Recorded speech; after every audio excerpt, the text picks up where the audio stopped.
ملائکہ پریشان سی بیٹھی بڑبڑائی۔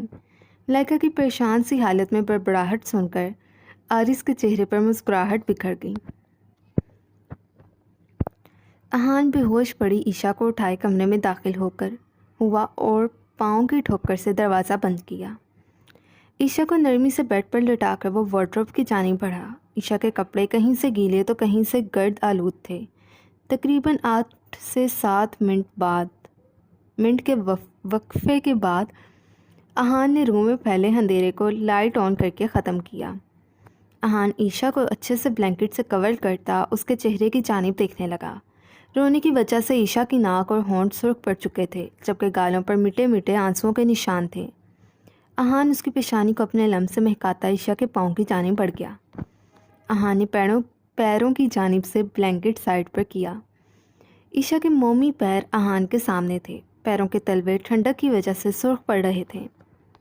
بھالو، تم میری سوچ سے بھی زیادہ نازک ہو۔ احان اس کے دونوں پیر اپنے پرتپش ہاتھ میں لیتا انہیں نرمی سے سہلاتا ہوا عشاء کی جانب دیکھ کر بولا۔ احان کو پتا تھا وہ کبھی بھی 1 گھنٹہ برف پر کھڑی نہیں ہو سکے گی۔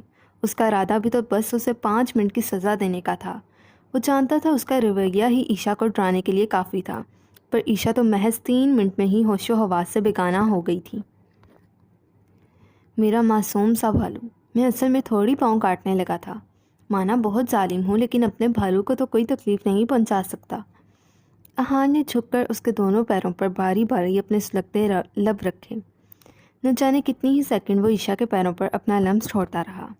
ایک مشہور بزنس ٹائکون احان مرزا، یا پھر سائلنٹ اسٹارم گینگ کے لیڈر ڈارک کو، جس کا ڈر پوری انڈر ورلڈ کے گینگسٹرز میں پھیلا ہے، اسے کوئی ایک چھوٹی سی لڑکی کے پاؤں چومتے دیکھ لیتا تو یقیناً اس لڑکی کی قسمت پر رشک کرتا۔ احان آنکھوں میں دیوانگی لے کر عشاء کے پاس بیٹھا اور سائڈ ٹیبل پر پڑے ٹیشو کے ڈبے سے ٹیشو نکال کر نرمی سے اس کا چہرہ صاف کرنے لگا۔ آنسوؤں کے میٹھے میٹھے نشان صاف ہو چکے تھے۔ وہ دونوں ہاتھ بیڈ پر رکھتا عشاء پر جھکا اور نرمی سے اس کے نکوش پر اپنی مہر ثبت کرنے لگا۔ دروازے پر نوک سن کر وہ عشاء سے تھوڑا دور ہوا۔ یس کمین۔ احان کی آنکھیں، جن میں عشاء کے لیے محبت اور دیوانگی تھی، اب پھر بے تاثر ہو چکی تھیں۔ سر، میم آئی ہیں، انہوں نے کہا ہے فوراً ان سے ملیں۔ جینی نے دروازہ کھولتے ہوئے لاریب کے آنے کی اطلاع دی۔ احان کے سر ہلانے پر وہ مؤدب سے انداز میں دروازہ بند کرتی چلی گئی۔ احان نے عشاء کو اچھے سے بلینکٹ میں لپیٹا اور ہیٹر آن کیا۔ ہیٹر آن کر کے وہ بیڈ پر لیٹی عشاء کی جانب بڑھا اور اس پر جھکا۔ بھالو، میرے آنے تک اٹھ جانا۔ عشاء کے گال پر اپنی مہر ثبت کرتا، اس کے کان میں سرگوشی کرتا لاریب سے ملنے باہر بڑھ گیا۔ لاریب سوئمنگ پول کے سامنے کھڑی پول میں موجود شفاف پانی پر نظریں جمائے کسی گہری سوچ میں ڈوبی تھی۔ احان سوئمنگ پول کے سائڈ پر رکھی گئی کرسیوں میں سے ایک پر آ کر بیٹھا۔ احان، تم نے آج بہت برا کام کیا ہے۔ میں تم سے کبھی بھی یہ توقع نہیں کر سکتی تھی۔ لاریب کی بات سن کر احان مسکرایا۔ تو پہلے کون سا نیک کام کرتا ہوں؟ جب سب برا سمجھتے ہی ہیں تو برے کام کرنے میں کیا برائی؟ احان کے لہجے میں نہ جانے کیا تھا کہ لاریب اس کی جانب دیکھنے پر مجبور ہو گئی۔ لاریب نے مڑ کر احان کو دیکھا۔ احان کرسی کی پشت سے سر ٹکائے تقریباً آدھا لیٹے آنکھیں موندے ہوئے تھا۔ لاریب قدم با قدم چلتی اس کے سامنے والی کرسی پر جا کر بیٹھی۔ احان، تم ایسا کیسے کر سکتے ہو؟ تم نے اسکول میں معصوم بچوں کو گن پوائنٹ پر رکھا۔ لاریب کے لہجے میں دکھ واضح تھا۔ لاریب شوقڈ تھی۔